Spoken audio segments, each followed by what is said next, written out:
여러분 안녕하십니까? 10월 21일 금요일 뉴스투데이 강원입니다.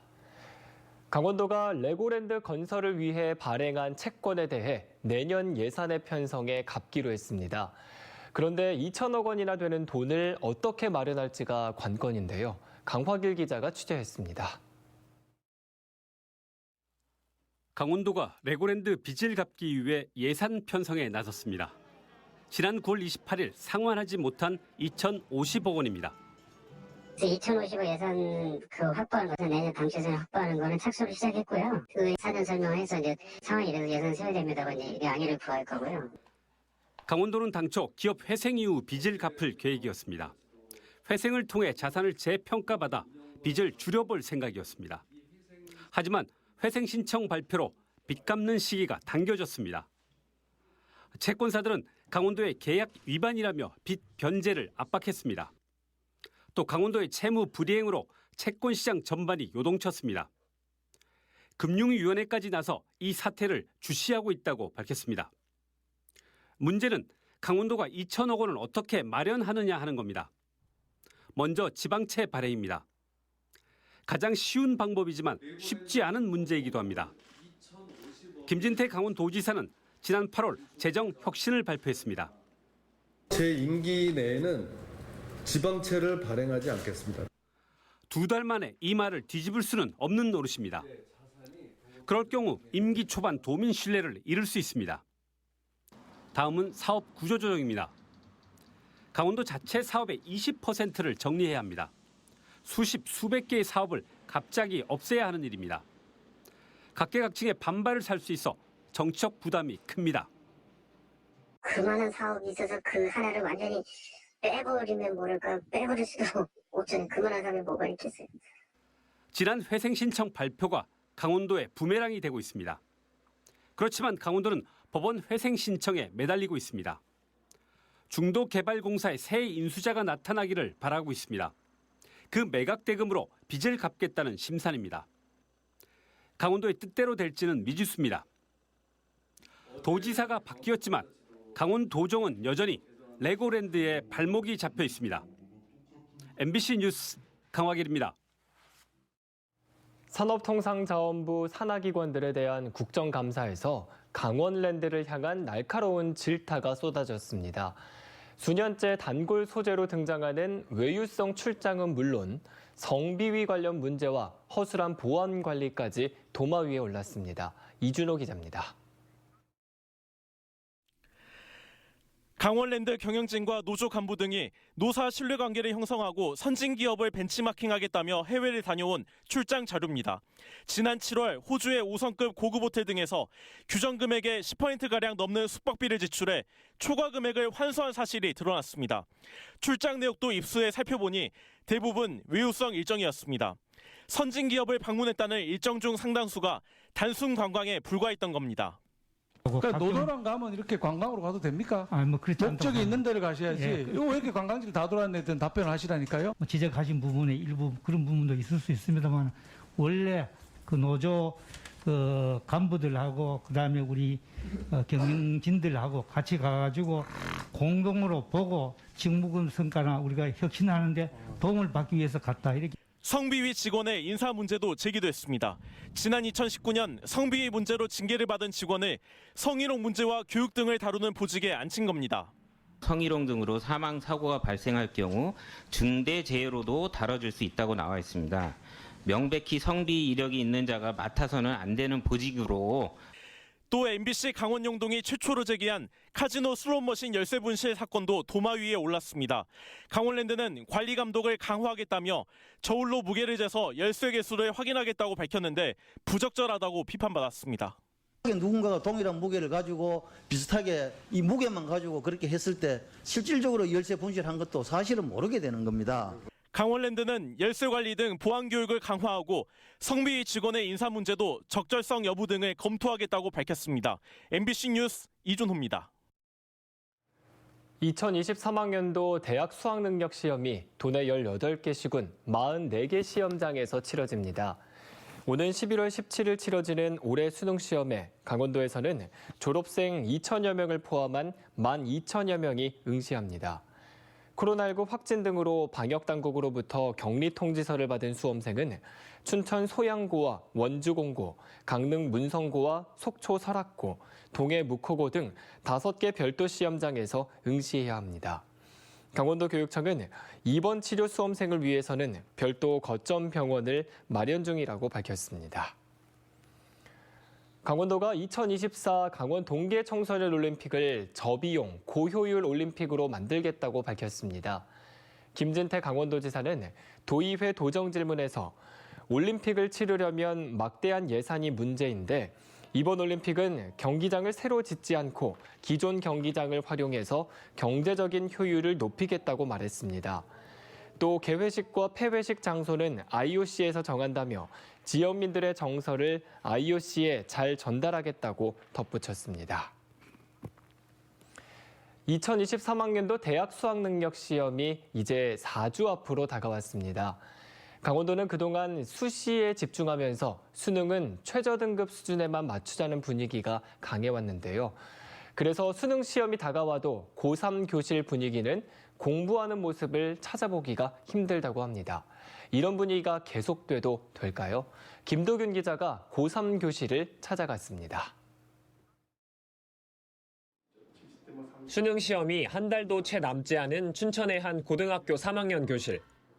발등에 불이 떨어진 시기인데 모든 학생이 공부하는 분위기는 아닙니다. 수업 시간인데 엎드려 자는 학생은 물론 다른 과목 책을 꺼내 자습하는 학생도 있습니다. 이런 고3 교실 분위기, 이 학교만의 이야기가 아닙니다. 대학 진학을 희망하는 학생 대다수가 이미 수시 전형에 올인하고 있기 때문입니다. 수능 최저능력 기준이 안 들어가는 학교를 쓴 친구들의 경우에는 아무래도 좀 공부를 안 하거나 다른 취미 생활이나 자기 개발을 하는 경우가 많고, 지난해 강원도 수험생의 무려 91%가 수시 전형을 통해 대학에 진학했습니다. 수시 전형에는 내신 성적이 고3 1학기까지만 반영되다 보니 지금처럼 2학기에는 제대로 된 수업 진행이 어렵습니다. 실제로 좋은교사운동 정책위원회 등이 교사 261명을 대상으로 실시한 조사에서 수업을 듣는 학생은 25명 중 평균 10명으로 나타났습니다. 고3 2학기가 되면 수업을 듣지 않아도 입시에 문제가 되지 않기 때문입니다. 이렇다 보니 교사들도 수업을 하는 게 부담입니다. 한 반에 한 반 정도 이상이 과목을 이렇게 듣지 않아도 되는, 정상적인 수업은 솔직하게 좀 아무래도 어렵습니다. 이렇게. 정시 전형을 바라보며 수능에 집중해야 하는 소수의 학생과 각자 희망하는 대학의 수시 전형 기준을 맞춰야 하는 학생들이 같은 교실에서 생활하면서 고3 교실은 이맘때만 되면 혼란스러운 상황이 반복되고 있습니다. MBC 뉴스 김도균입니다. 제2경춘국도 건설 사업의 내년 말 착공이 어려울 것으로 보입니다. 제2경춘국도 3, 4 공구를 공사를 맡은 원주국토청은 최근 입찰 방식을 실시 설계 기술 제한 방식에서 설계와 시공을 분리하는 기타 공사 방식으로 추진하기로 했습니다. 기존 방식으로 발주한 공사 입찰이 원자재 가격이 급등했음에도 불구하고 3년 전 책정된 공사비 기준을 그대로 적용해 발주해 유찰됐기 때문입니다. 입찰 방식이 변경되면서 행정 절차가 9개월가량 더 걸릴 것으로 예상돼 당초 계획한 2023년 말 착공, 2029년 준공 목표에 차질이 불가피해졌습니다. 부지 매각으로 운영 중단 위기에 처한 원주 고속버스 터미널이 12월 초순부터 시외버스 터미널로 통합 운영됩니다. 당초 예상보다 시기는 조금 늦춰졌지만 시민들이 임시 터미널을 이용하는 최악의 상황은 피하게 됐습니다. 권기만 기자가 보도합니다. 원주 고속버스 터미널 운영사인 동부고속과 시외버스 터미널 운영사인 동신운수가 통합 운영에 관한 협의를 마무리했습니다. 동신운수가 동부고속의 통합 제안을 수용하고 협의에 들어간 지 한 달여 만입니다. 양사는 먼저 이번 협의의 가장 큰 난관으로 여겨졌던 위탁 판매 수수료에 합의한 데 이어 늦어도 12월 10일부터 통합 운영을 시작하기로 잠정 합의했습니다. 당초 고속터미널 퇴거 요청 시기인 10월 말로 통합이 추진됐지만 시설 공사에 필요한 기간을 고려해 다소 늦춰졌습니다. 고속터미널 부지를 매입한 업체도 통합 전까지는 현재의 고속터미널 운영이 가능하도록 퇴거 시기를 연기했습니다. 따라서 12월 초순부터는 원주에서 서울 강남과 광주 등을 오가는 고속버스를 현재 시외버스 터미널인 통합터미널에서 타고 내려야 합니다. 노상 임시승강장 설치까지 준비하다 양사를 협상 테이블로 끌어내 터미널 통합을 성사시킨 원주시는 통합 운영으로 인한 시민들의 불편과 혼란을 최소화하도록 지원한다는 계획입니다. 갑작스러운 부지 매각으로 사라질 위기에 처했던 원주 고속터미널 문제는 시외터미널과의 통합으로 일단락됐습니다. 하지만 이번 고속버스 터미널 문제를 통해 드러난 민간이 운영하는 공적 사업의 불확실성을 최소화하기 위해서는 보다 확실한 장치 마련이 필요해 보입니다. MBC 뉴스 권기만입니다.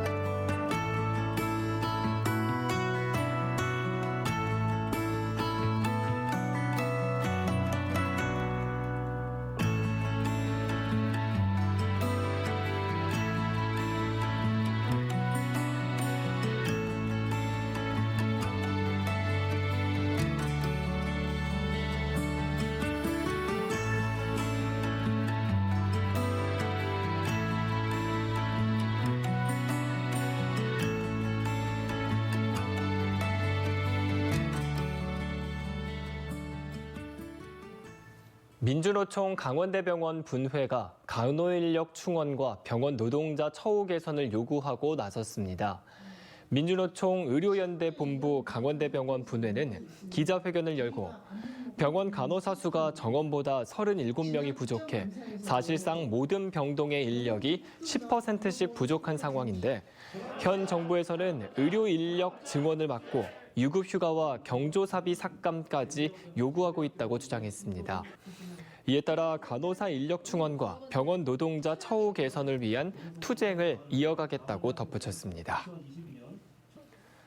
성매매업소 종사자들을 감금하고 인분 등을 먹이는 등 반인륜적 악행을 저질러 구속 기소된 40대 자매 포주에게 법원이 각각 징역 30년과 22년의 중형을 선고했습니다. 춘천지법 원주지원은 2020년 3월부터 1년 동안 종업원 여성 4명을 감금한 뒤 인분이나 동물 사료를 먹이면서 유사 성행위를 시키거나 폭행을 일삼아온 47살 박모 씨에게 징역 30년을, 언니인 51살 방 씨에게는 징역 22년을 각각 선고했습니다. 동생 방 씨는 실질적 업주 역할을, 언니는 종업원 관리를 맡아 함께 범행을 저질러 왔고 피해 종업원은 모두 5명으로 확인됐습니다. 재판부는 이들이 심리, 육체적으로 피해자들을 지배하려 했던 현대사회에서는 도저히 용납할 수 없는 범죄를 저질렀다고 판시했습니다. 도내 65세 이상 고령 운전자 교통사고가 매년 1000건 이상 발생하는 것으로 나타났습니다. 강원경찰에 따르면 지난 2019년 1261건이었던 고령 운전자 교통사고 건수는 이듬해 60건 이상 증가한 뒤 지난해에는 1260건을 기록했습니다. 그 결과 연평균 1930여 명이 다치고 33명이 숨진 것으로 나타났습니다. 강원경찰은 각 시군과 협의해 고령자의 면허 자진 반납 지원금을 확대하는 등 고령 운전자 교통사고를 예방하겠다고 밝혔습니다. 정선군 의회가 사북항쟁 특별법 제정 촉구 결의문을 채택했습니다. 정선군 의회는 결의문에서 1980년 4월 사북항쟁은 동원탄좌 사북광업소의 광부, 가족, 지역 주민의 민주적 노동운동이었음에도 현재까지 정부의 공식 사과는 물론 관련자의 명예회복과 정당한 배상 및 보상이 이루어지지 않고 있다고 주장했습니다. 특히 사북항쟁 특별법 제정과 피해자와 가족들에 대한 공식 사과, 정당한 배보상 등을 조속하게 시행할 것을 촉구했습니다. 아프리카 돼지열병 등에 대응할 강원도의 가축 방역관이 적정 인원보다 112명이 적은 것으로 나타났습니다. 소병훈 국회의원이 농림축산식품부에서 받은 자료에 따르면 강원도의 가축 방역관 적정 인원은 228명이지만 실제 근무 인원은 공중방역수의사를 포함해 116명에 그쳤습니다. 소병훈 의원은 민간에 비해 처우가 낮은 이유 등으로 수의사들이 가축 방역관을 기피하고 있다며 방역관의 처우 개선을 위해 적극적인 예산 확대가 필요하다고 밝혔습니다. 10월 강원도 내 아파트 분양 경기가 크게 위축된 것으로 나타났습니다. 주택산업연구원이 발표한 10월 아파트 분양 전망지수를 보면 강원도는 9월 46.2포인트에서 10월 30.8포인트로 15.4포인트가 크게 하락했습니다. 전국적으로는 9월 대비 0.4포인트 상승한 44.1포인트였고 인천, 세종, 전남, 부산을 제외한 전국이 하락했습니다. 아파트 분양 전망지수는 주택산업연구원이 주택사업자들을 대상으로 분양 예정, 분양 중인 단지 여건을 조사한 지표로 100을 넘으면 긍정적, 밑돌면 부정적이라는 뜻입니다. 춘천시가 호텔 마리나 조성 사업에 대해 다음 주 최종 결론을 내리겠다고 밝혔습니다. 올해 민간 사업자와의 실시 협약을 2차례 연기한 뒤 재추진이나 재공모 등 확인되지 않은 혼란이 계속되고 있다며 다음 주 육동환 춘천시장이 입장을 내겠다고 밝혔습니다. 전액 민간 투자 사업으로 추진되는 마리나 사업에 대해 현재 시의회 일부 의원들과 시민단체가 절차상 하자 등의 문제점을 지적하며 반대하고 있습니다. 재공모로 결정날 경우 사업자와의 법적 분쟁 등으로 장기간 표류할 가능성이 높습니다. 신경호 강원도 교육감과 육동환 춘천시장이 초등학교 운동장 지하 공간에 주차장을 설립하는 데 합의함에 따라 주차난이 심한 춘천 지역 3개 초등학교 어린이 보호구역에서 탄력적 주차가 시범 허용됩니다. 춘천시는 어린이 보호구역 주정차 전면 금지에 따른 주민 불편을 줄이기 위해 다음 달부터 후평초등학교와 교동초등학교, 호반초등학교 어린이 보호구역 내 일부 구간에서 주정차를 허용하도록 할 방침입니다. 평일에는 오후 6시부터 다음 날 오전 8시까지, 주말과 공휴일은 종일 허용됩니다. 강원도에 거주하는 가구가 2045년부터 감소세로 돌아서고 2050년에는 1인 가구 비중이 전국에서 가장 높을 것으로 예측됐습니다. 통계청이 발표한 2020-2050년 장래 가구 추계에 따르면 강원도 총 가구 수는 2043년 79만 5천 가구로 정점을 기록한 뒤 2050년에는 78만 7천 가구로 줄어듭니다. 2명대를 유지하던 강원도의 평균 가구 원수는 2029년 1명대로 떨어지면서 2050년에는 1인 가구 비중이 44.1%로 전국에서 가장 높을 것으로 예측됐습니다. 더구나 2040년에는 강원 등 5개 시도의 1인 가구 60% 이상이 60세 이상 고령층일 것으로 전망됐습니다. 국내 최북단이자 가장 높은 곳에 위치한 화천 백암산 케이블카가 정식 개장합니다.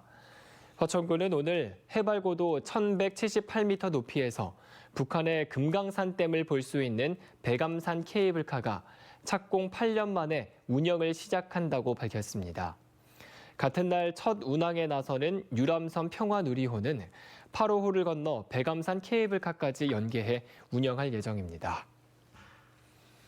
홍천군이 오늘부터 이틀 동안 도시산림공원 토리숲에서 평생학습축제를 개최합니다. 축제 기간 동안 평생학습 동아리 발표회와 문해 골든벨, 명랑운동회 등이 펼쳐지며 방송인 타일러 라쉬가 기후 위기를 주제로 홍천문화예술회관에서 강연을 펼칩니다. 내일은 연극 공연과 보물찾기 이벤트, 마켓 탐방다 등 다채로운 프로그램들이 진행될 예정입니다. 홍천군은 3년 만에 대면 행사인 만큼 많은 관심과 참여를 요청했습니다. 인제군에서 제19회 문화체육관광부 장관귀 전국 여성축구대회가 열립니다. 내일부터 이틀 동안 펼쳐지는 이번 대회에는 인제 WF팀을 비롯해 전국 여성축구 동호인 14개 팀 250여 명이 참가합니다. 참가팀은 4개 그룹으로 나뉘어 예선 리그를 치러 상위 8개 팀은 4강 토너먼트에 진출합니다. 인제군은 이번 대회를 포함해 올해 축구대회만 6개를 유치했고 연말까지 2개 대회를 더 개최하겠다고 밝혔습니다. 철원군은 농촌 인구 고령화와 일손 부족 등으로 토양 개량제를 제때 살포하지 못하는 사례를 막기 위해 공동 살포를 추진하고 있습니다.